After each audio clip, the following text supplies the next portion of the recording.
বিয়ের পূর্বে কোন মেয়ের সাথে কথা বলবি না, খবরদার, তোর যোগ্যতা নেই ওর সাথে কথা বলার।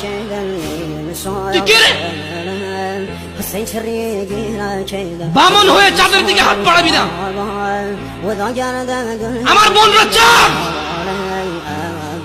ওয়াল্লাহি যেদিন ইসলামী শাসন আসবে, যেদিন ইমাম মেহেদী আসবে, যেদিন ঈসা আলাইহিস সালাম আবার আসবে, ওনার বন্ধের উপর যারা হাত দেবে উনি হাত কেটে ফেলবে।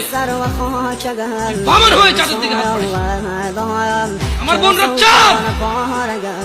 ইসলাম মেয়েদেরকে চাঁদ বলেছে আর তোকে বামন বলেছে। বেটা তুই বেটা ছেঁড়া খাতায় শুয়ে লাখ টাকা স্বপ্ন দেখিস, বিয়ের আগে মেয়ের হাত দিস। সাহস কত তোর, সাহস কত? তুই জানিস না মুহাম্মদ সাল্লাল্লাহু আলাইহি সাল্লাম বলছে নেক স্ত্রী দুনিয়াতে যা আছে ওর চেয়ে বেশি উত্তম।